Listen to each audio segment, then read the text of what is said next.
Ik ben benieuwd, Frans. Ja. Het was mij verteld van. Het wordt een hele mooie... Oh ja, de verwachtingen hoog opgeklopt. Dat lat ligt hoog. Waar duiken we in? Nou, ik dacht eventjes zo door te lopen. Dan kunnen we eventjes zo lopen en dan gaan we daar het hek over. En daar staan een orchideeën en vleugeltjesbloem heb ik gezien, de wintergroen. Nou, klinkt mooi. Kranswier. Dus we gaan eerst die kant op? Ja, laten we eens die kant op gaan. Dit is een beetje de oude toegangsweg naar de boerderij die hier stond. Want dit was Bolleveld?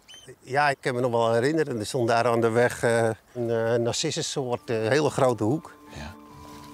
Sinds de herinrichting houdt Frans bij welke soorten bloemen en planten hij tegenkomt. En wat is dit voor moois? Dit is een rolklaver. Rolklaver, ja, helemaal kijk. goed. Rolklaver. Een beetje bollige blaadjes hebben ze, hè? En deze is ook altijd leuk, de ooievaarsbek. Ooievaarsbek? Ja, dat hele paarse. Dat is... Ook typisch hier voor zo'n... Zand, ja, in de zand zie je dat heel veel. Dat zijn een van de eerste bloemetjes waarvan ik met bloemetjes of met plantjes begon. Ik dacht van, hé, leuke roze bloemetjes, geen idee wat het is.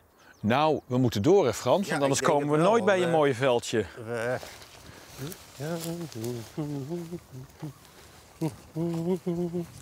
They'll be coming real.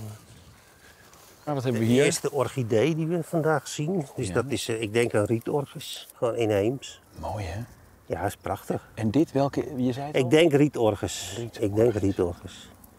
Ja. Maar straks dan, zien we er veel meer. Oké. Als we er aankomen. Ja, nou, nu houden we ons mond. Wat een diversiteit hier. Zo'n klein stukje. Ja. Al die verschillende soorten.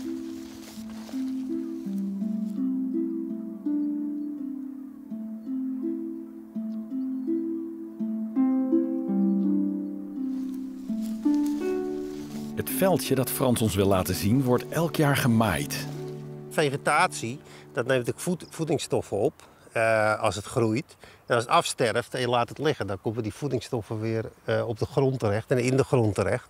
En als je het maait en je voert het af, dan is dus al die voedingsstoffen die in die afgestorven planten zitten, die zijn dan weg.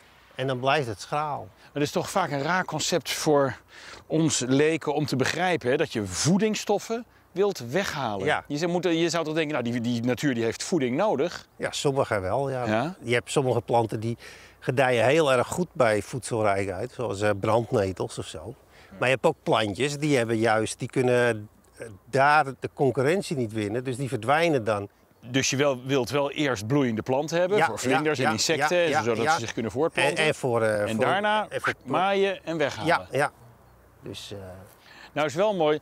Je neemt me mee naar het mooiste stukje land hier. En dat is pal naast de provinciale weg. Ja, daar hebben de bloemen geen last van. Het is een drukke weg ook nog. Ja. Het is recht voor ons al die orchideeën. Al die orchideeën. Er staan een paar hele grote daar. Ja.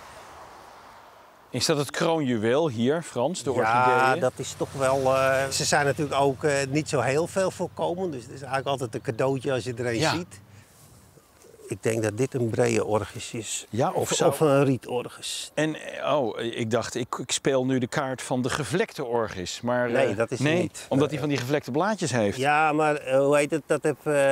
Rietorchis heeft dat ook. Je hebt toch wel veel variatie in rietorchis. Dus daarom maakt het ook wel soms lastig om ze te determineren. Soms is het echt duidelijk en soms denk je van ja, dan zit het er een beetje ertussenin. Dat is prachtig gewoon. Maar dit is dus ook heel schattig. Dit zijn vleugeltjesbloemen. Dit roze, dit lage. Oh, ja, dat dus is leuk. Dat is ook alweer een beetje typische duimplant, ja. Ook prachtig, hè? Ach, wat een mooie variatie hier, zeg. En deze plantjes en bloemetjes, eigenlijk alles wat we om ons heen zien, dat blijft klein, omdat het hier zo schraal is. Omdat het schraal is, ja. En als er veel meer voeding zou zijn, dan zouden de dingen weliswaar zo hoog worden. Ja, maar dan hebben we de grassen en de... goed, dat is een mooi voorbeeld. Is ook wel mooi hoor, zo'n bloeiende berm. Maar ja, dan heb je dat en dan heb je niet dat. Heb je niet dit, ja. Is dit nou ook spul dat er heel lang geleden heeft gestaan?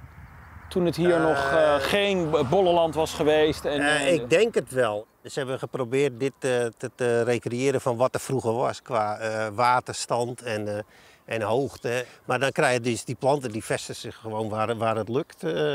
Dan komen die soorten er dan vanzelf weer op. Ze zijn daar niet geplant. Veel wel, nee, ze zijn niet geplant.